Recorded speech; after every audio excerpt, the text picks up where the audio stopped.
लालची सास की कहानी। रेखा जी अभी अभी अपने पति मुकुल जी के लिए कॉफी बनाकर किचन से निकली ही थी कि सामने से लता को आता देखकर उनका पारा चढ़ गया। जब सारा काम हमें ही करना है तो तुम्हारा क्या काम है यहाँ? तुम्हें पता नहीं है कि हमें सुबह उठते ही कॉफी पीने की आदत है। मांझी मैं आ ही रही थी लेकिन रवि को जल्दी ऑफिस जाना था, उनके कपड़े प्रेस करने में टाइम लग गया। बस हर बात में बहाना पहले ही तैयार रहता है। लता को शादी करके आए अभी केवल 4 महीने ही हुए थे। यहाँ आकर उसे ऐसा लगने लगा था जैसे किसी जेल में आ गई है।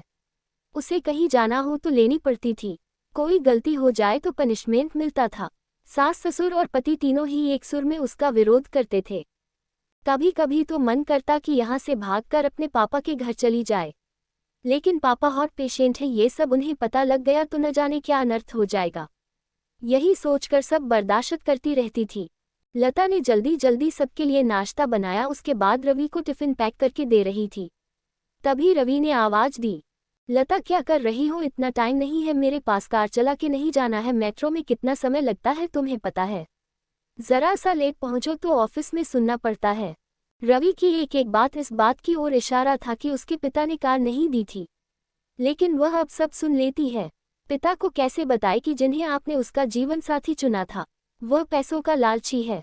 एक दिन शाम को रवि घर आया तो उसने अपने पापा से बात की, अब मुझसे नौकरी नहीं होती, वो आपके पुराने दोस्त शर्मा जी मोटर पार्ट बनाते हैं, मैं चाहता हूं कि उसकी सप्लाई शुरू करूं।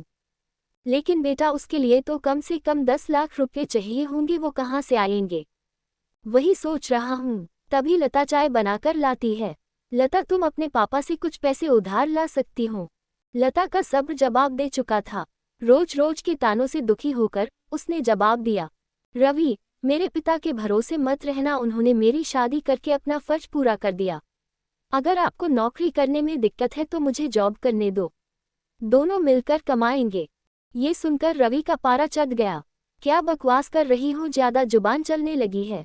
रवि मैं बहुत बर्दाश्त कर चुकी हूँ, इसलिए मैंने जॉब करने का फैसला किया है। नहीं हमारे घर में ये सब नहीं होता, तुम्हें जॉब करनी है तो अपने घर चली जाओ। मुझे पता था आप यही कहेंगे, मैंने वकील से बात कर ली है, मैं जल्द ही तलाक ले लूंगी। ये सुनकर रवि और उसके पिता के हाथ पांव फूल गए। तभी रेखा जी वहां आ गईं। देख लिया बहू को सिर पर चढ़ाने का नतीजा, निकाल दे इसको घर से बाहर। ठीक है मैं पुलिस को फोन कर देती हूँ, आप मेरा सारा सामान और दहेज वापस कर दीजिए, साथ ही हर महीने अपने पति की कमाई का आधा हिस्सा मैं कोर्ट से ले लूंगी। इस मकान में भी मेरा हिस्सा है, आधा मकान मेरे नाम कर दीजिए। सुनो ये क्या कह रही है? बेटी ऐसी बातें क्यों कर रही है? आज के बाद हम तुझसे कभी कुछ नहीं कहेंगे, तू अपने कमरे में जा। नहीं पापा जी बहुत बर्दाश्त कर चुकी मैं, अब मुझसे ये दिन भर के ताने बर्दाश्त नहीं होते। आप लोग इतने लालची होंगे ये मैंने कभी सपने में भी नहीं सोचा था।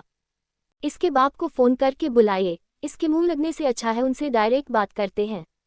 मांझी मेरे पिता हार्ट पेशेंट है, अगर इस बात को सुनकर उन्हें कुछ हो गया तो इसके जिम्मेदार आप लोग होंगे। ये तुम्हें क्या हो गया? आज से पहले तो तुमने कभी ऐसी बात नहीं की।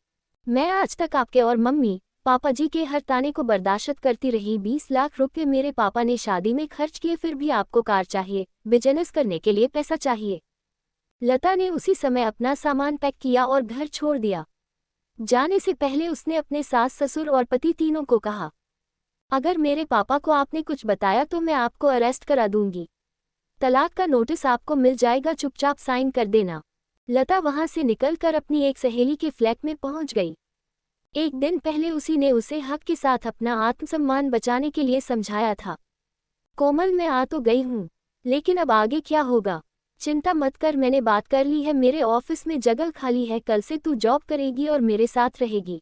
1 महीने तक जॉब करने के बाद लता एक दिन अपने घर जाती है और पिताजी को सारी बात बताती है। उसकी बात सुनकर उसके पिता कहते हैं, बेटा मुझे तूने क्यों नहीं बताया? पापा आपने मेरे लिए बहुत कुछ किया है, अब मैं आपको परेशान करना नहीं चाहती थी। बेटी मैं इतना कमजोर नहीं हूँ, तू चिंता मत कर, घर आ जा। नहीं पापा मुझे कुछ समय दीजिए, अपने पैरों पर खड़ा होने दीजिए, अपनी एक पहचान बनाने दीजिए। कुछ ही महीने केस चलने के बाद रवि और लता का तलाक हो गया। रवि को पूरा दहेज और 30 लाख रुपए देने पड़े, साथ ही हर महीने अपनी सैलरी का एक हिस्सा वह कोर्ट में जमा करवाता था।